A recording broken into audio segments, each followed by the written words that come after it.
एक बार नामदेव जी महाराज को अनेक बार भगवान के दर्शन हुए, साक्षात्कार हुआ। नामदेव जी एक बार ठाकुर जी से कहने लगे, प्रभु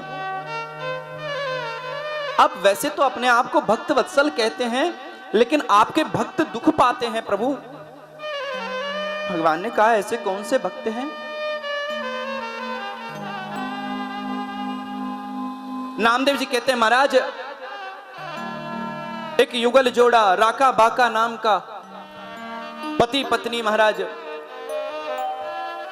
प्रभु वो प्रतिदिन जंगल में जाकर लकड़ी काटते हैं, लकड़ी काट कर लाकर उसको बेचते हैं, और उसको बेचने के बाद जो धन प्राप्त होता है उसी से वो सीधा सामान खरीदते हैं, उसी से फिर भोग लगाते हैं। आपका भोग लगाने के बाद संत सेवा करते हैं, और संत सेवा करने के बाद जो कुछ बच जाता है उसको वो दोनों पाते हैं।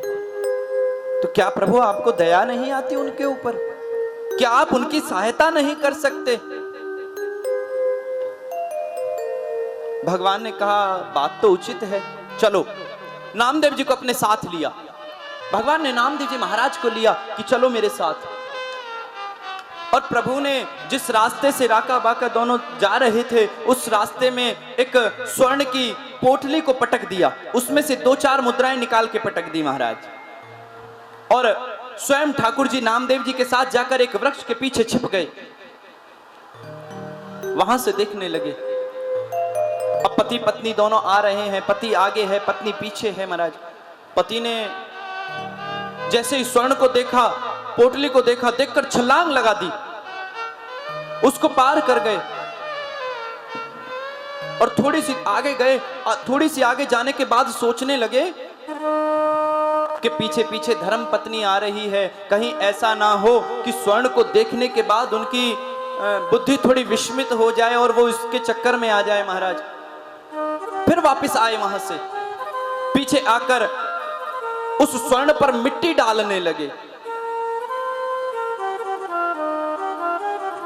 इतने में ही धर्म पत्नी आ गई। आकर कहने लगे, अरे प्रभु ये आप क्या करते हैं? आप मिट्टी के ऊपर मिट्टी डाल रहे हैं। जैसे इस शब्द को सुना, मिट्टी के ऊपर मिट्टी, प्रसन्न हो गए कि देवी तुम्हारी भक्ति तो मेरे से भी एक कदम आगे है, मुझे तो फिर भी स्वर्ण दिखा, लेकिन आपको तो स्वर्ण भी मिट्टी दिख रहा है। दोनों वहां से चल दिए महाराज। प्रभु ने कहा, देखा नामदेव जी, इनको स्वर्ण भी मिट्टी दिख रही है, चलो इनकी कुछ और मदद करते हैं, कुछ और सहायता करते हैं। ये जंगल जाएंगे, जंगल जाकर लकड़ी काटेंगे तो ये थोड़ा परिश्रम करेंगे, तो क्यों ना इनको पहले ही लकड़ी काट कर दे दी जाए। तो ठाकुर जी ने क्या किया कि लकड़ी का पूरे जंगल में लकड़ी काट कर ढेर लगा दिया कि आकर ये लकड़ी ले जाएंगे। अब जैसे ही दोनों जंगल पहुंचे, वहां जाकर देखा तो जंगल में कहीं भी काटने योग्य लकड़ी नहीं बची थी महाराज। समस्त लकड़ियों को कटे हुए देखा, समस्त वृक्षों को कटे देखा। पति कहने लगा पत्नी से, देवी लगता है आज कोई और लकड़हारा हमसे पहले आकर लकड़ियों को काट लिया है और उसका ढेर यहां पर लगा दिया है, और अब इन लकड़ियों को ले जाने के लिए वह कोई वाहन लेने गया है। यदि हम उसकी लकड़ियों को लेकर जाएंगे तो वो हमें गालियां देगा और इसका हमको पाप लगेगा। चलो कोई बात नहीं, आज ठाकुर जी की इच्छा नहीं है तो आज हम भूखे ही रहेंगे। दोनों युगल वहां से वापस आ गए।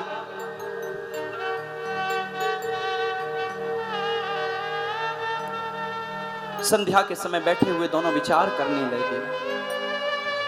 पति पत्नी से कहने लगा कि देवी हो ना हो, आज रास्ते में जो हमने स्वर्ण देखा था, जो मुद्राएं देखी थी, ये आज उसी का दोष हमको लगा है कि जो आज हमें भूखा रहना पड़ रहा है।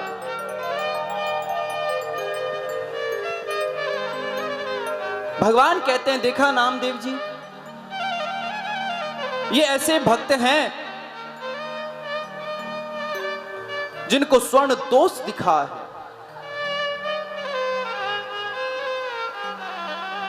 ऐसे भक्तों के पीछे भगवान अपना सब कुछ न्यौछावर कर देते हैं।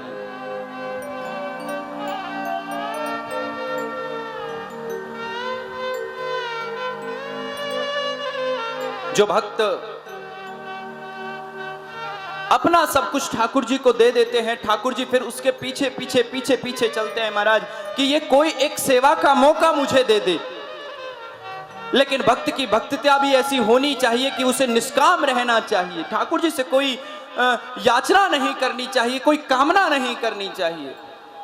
मांगना है तो हाँ, जितनी बार भी मांगे, बस एक ही बात मांगनी है कि प्रभु आपकी भक्ति हमको प्राप्त हो, आपके चरणों का आश्रय हमको प्राप्त हो।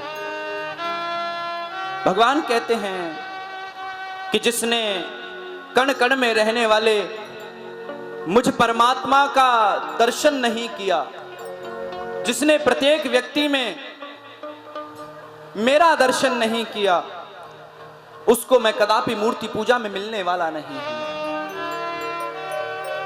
अच्छा, उत्तम भक्त कौन है? उत्तम भक्त वही है जो प्रत्येक मनुष्य में, जो प्रत्येक जीव में ठाकुर जी का दर्शन करता है। सिय राम मैं सब जग जानी, सिय राम मैं सब जग जानी, करहो प्रणाम जोर जोग पानी, करहो प्रणाम जोर जोग पानी, सिय राम मैं सब जग जानी, करहु प्रणाम जोर। कि प्रत्येक मनुष्य में भगवान श्री राम का दर्शन करे, प्रत्येक मनुष्य में ठाकुर जी का दर्शन करे। दूसरे को यदि आप अभद्र बोलते हैं, गाली देते हैं, तो आप उसको गाली नहीं दे रहे, आप उसके हृदय में विराजमान ठाकुर को गाली बकते हो। जब तक आप प्रत्येक मनुष्य में ठाकुर जी का दर्शन नहीं करेंगे, तब तक मूर्ति में भी आपको कभी ठाकुर जी का साक्षात्कार नहीं होगा।